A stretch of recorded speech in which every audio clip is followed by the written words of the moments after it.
was once on a time a miller who had a beautiful daughter, and as she was grown up, he wished that she was provided for and well married. He thought, "If any good suitor comes and asks for her, I will give her to him." Not long afterwards a suitor came, who appeared to be very rich, and as the miller had no fault to find with him, he promised his daughter to him. The maiden, however, did not like him quite so much as a girl should like the man to whom she is engaged, and had no confidence in him. Whenever she saw or thought of him, she felt a secret horror. Once he said to her, "Thou art my betrothed, and yet thou hast never paid me once a visit." The maiden replied, "I know not where thy house is." Then said the bridegroom, "My house is out there in the dark forest." She tried to excuse herself, and said she could not find the way there. The bridegroom said, "Next Sunday thou must come out there to me.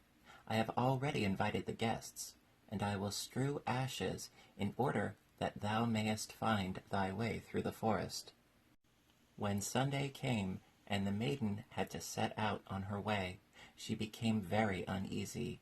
She herself knew not exactly why, and to mark her way she filled both her pockets full of peas and lentils.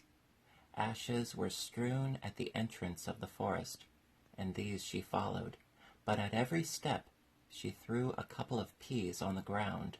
She walked almost the whole day until she reached the middle of the forest, where it was the darkest, and there stood a solitary house, which she did not like, for it looked dark and dismal. She went inside it, but no one was within, and the most absolute stillness reigned.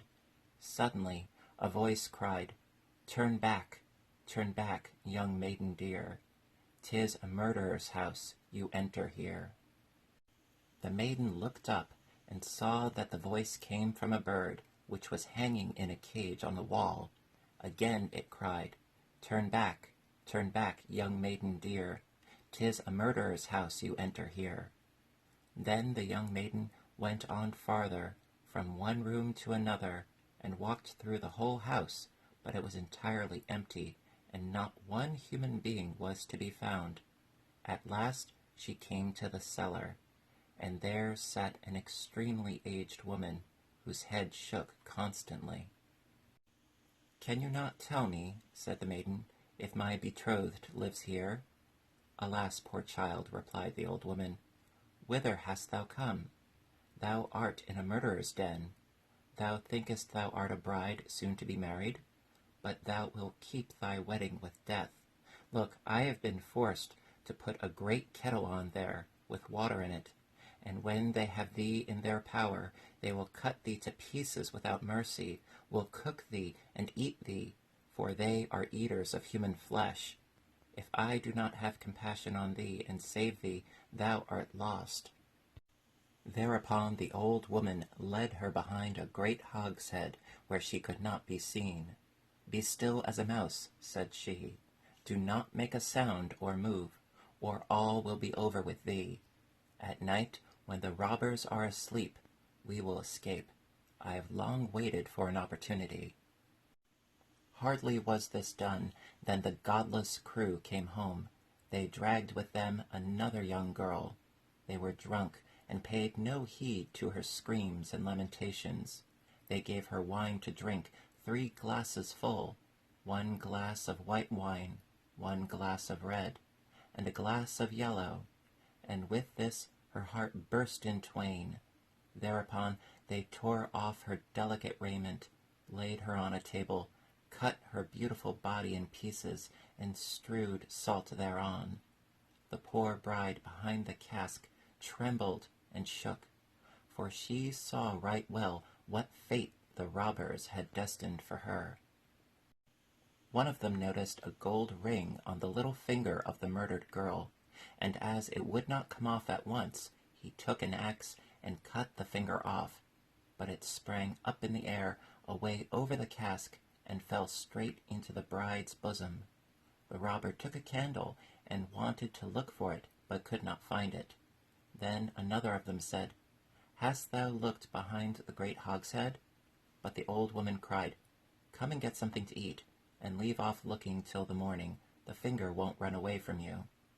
Then the robbers said, The old woman is right, and gave up their search, and sat down to eat, and the old woman poured a sleeping draught into their wine, so that they soon lay down in the cellar, and slept and snored. When the bride heard that, she came out from behind the hogshead, and had to step over the sleepers, for they lay in rows on the ground, and great was her terror lest she should waken one of them. But God helped her, and she got safely over. The old woman went up with her, opened the doors, and they hurried out of the murderer's den with all the speed in their power.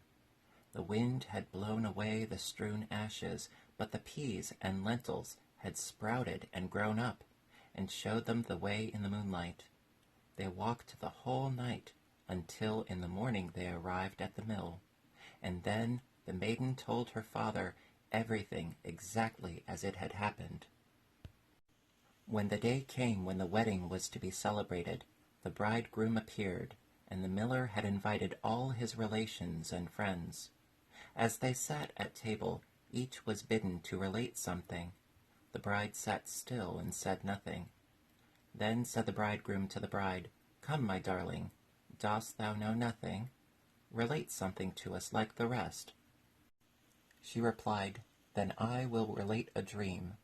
I was walking alone through a wood, and at last I came to a house in which no living soul was, but on the wall there was a bird in a cage which cried, turn back, young maiden dear, 'tis a murderer's house you enter here. And this it cried once more. My darling, I only dreamt this. Then I went through all the rooms, and they were all empty, and there was something so horrible about them. At last I went down into the cellar, and there sat a very, very old woman, whose head shook. I asked her, Does my bridegroom live in this house? She answered, Alas, poor child, thou hast got into a murderer's den. Thy bridegroom does live here, but he will hew thee in pieces, and kill thee, and then he will cook thee and eat thee. My darling, I only dreamt this.